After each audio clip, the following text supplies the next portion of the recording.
So when you first start out in witchcraft, and you want to go and start doing your beginning spells or holding your beginning rituals, one of the first things you're going to have to learn to do is how to cast a magic circle. But how do you do that? Well, I'm Cloud with Moon Willow Magic. Today, we're going to talk about how to cast a magic circle.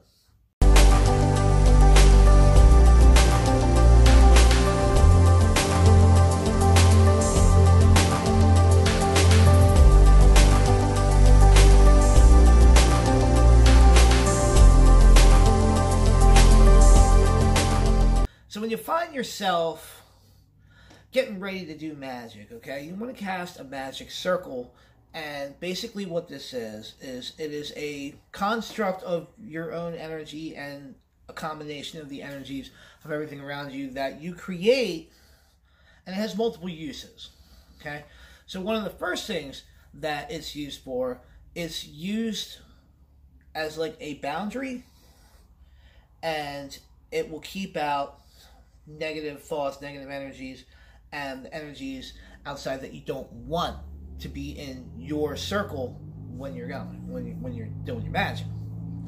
So the next thing that it does is it traps the energy that you raise in. So a magic circle basically does both. Now, one of the easier ways that you can cast a circle is through visualization and, through making sure you mark it out. So what we're going to do is we're going to go through a step-by-step of just how you can create a basic circle. And then what I want you guys to do is to take what I'm saying and kind of make your own way of doing it. And the reason why is because most witches cast their circle the way they cast their circle. And it's not really so much a specific way of doing it. There's just a series of steps that you want to make sure that you do. I mean, as long as you stay within those parameters of building it properly, your visualizations, they could be however you want it. For example, I know a guy who envisions casting a circle as 4 swords at each quarter that are creating the barrier of energy. And he's not wrong. So we have our own ways of doing things. Remember what I said in the first video of Wicca 101, if you've been paying attention up to this point. It is your own personal path to walk. Okay? So how you envision this circle is up to you. Now, I like to do, and what we're going to go over here is envisioning a more light-based and easier visualization. Okay? But you can get more complicated with the visualization of your circle, however you wish to do it, really. So step 1, the first thing you want to do is you want to find your place, okay? Find where it is in your house or in your backyard or out in the woods, wherever it is that you decide that you want to practice your magic. You want to make sure you have that place in mind and, maybe even have it already set up for practicing magic. If you're going to be doing more spell work, then it would be probably behoove you to have an altar in a circle area, like a little ritual area, already set up.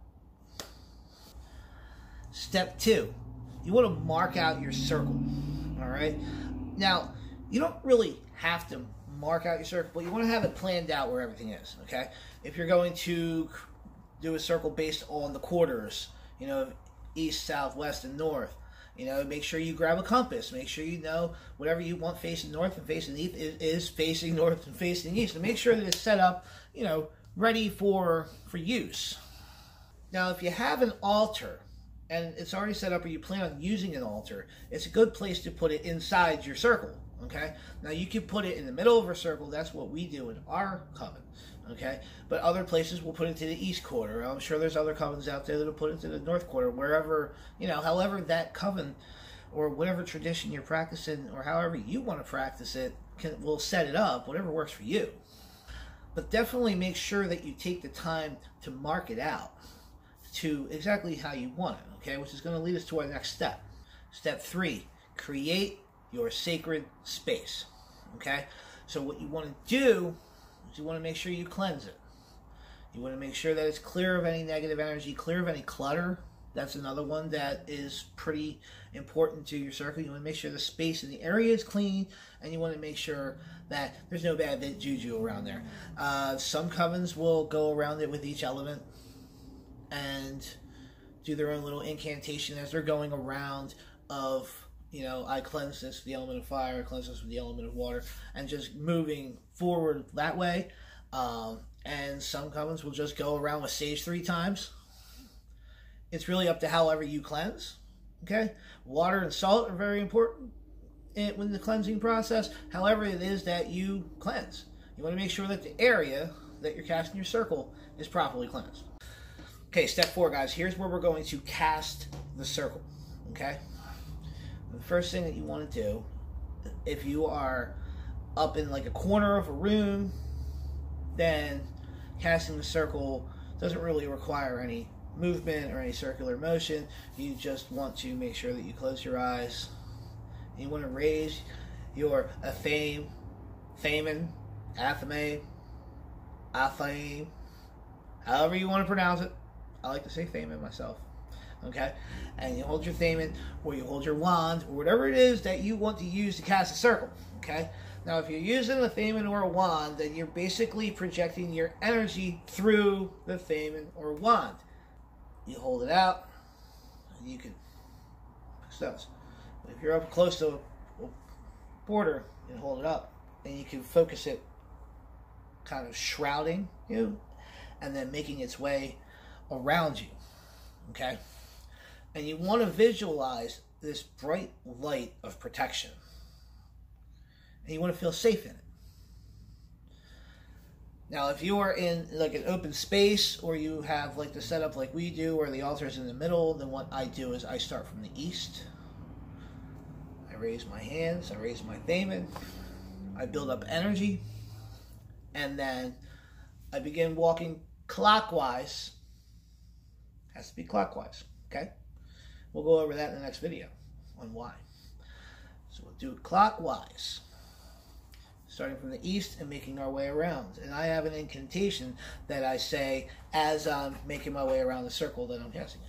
That I will leave completely up to you on what you want to say when you're casting the circle. It's very important that it rhymes, though, okay? Because you want that rhythmic energy to take over, and what's that going to do is help the flow of energy around the circle. Now, when I make my way around 3 times and I've said my incantation, what I like to do is I like to put a pentacle of the particular element on each quarter. That's just what I do. And then it comes to the most important part of casting a circle, which is step 5. As above, and so below. Now, why? What is so important about as above and so below? So when you are creating a magic circle, you are not casting a straight circle around you. What you are doing is you are projecting a sphere. Okay? So as above means as I close the circle up here, so below, I close the circle below us. And what that does is it creates the sphere, and you are protected from all directions, all angles, and any energy that you raise can be caught up within that sphere. Now it's up to you guys out there watching this to cast a circle the way you want to cast a circle. And what I'm saying by that is you want to make sure that it works for you, how you're doing it. Because that's really the most important part of doing it, especially if you're like a solitary practitioner. You know, you can take what I said about the light and use that visualization of it shrouding you and everything, and then closing it and making a nice little sphere for yourself. You can use that, absolutely. But you should personalize it, and you should really make it yours on how you visualize it and the ritual leading up to the time when you do cast a circle. There are many ways to cast a circle. There are many incantations that can be said.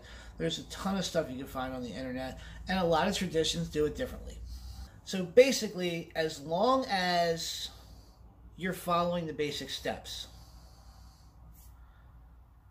you find your proper place, You create your proper sacred space, and you cast a circle the way you envision it to be cast, and you know that it's cast.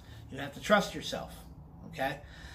The minute you think while you're casting the circle that you're doing it wrong, well, then you're probably doing it wrong. That's one of the most important things to learn about magic, is you have to really trust yourself when it comes to the circle casting, when it comes to any energy raising. You have to know it's there. You have to know you're doing it. Because if you start second guessing yourself, that's when you're going to lose your concentration. Lastly, guys, you want to make sure that you are sealing the circle as above and so below. So I want to thank you guys for watching this video today. Alright, if you guys want to join in the discussion below and tell us how you cast a circle, then by all means comment below, let us know. Hit the subscribe button, hit the like button, hit the bell, you know when more Wicca 101 videos are coming up. Or you can also join our new Facebook page that we just put together. And it's just a little Facebook page to kind of pair up with the YouTube channel. And we're going to be having a discussion over there as well. Okay? So you can go over there, go on Facebook, type in Woo Below Magic. It'll probably come up. If it doesn't, well then, comment below. Let me know it didn't so I can fix that. Alright. Till next time, guys. Cloud with Woo Below Magic. Bright blessings and blessed be.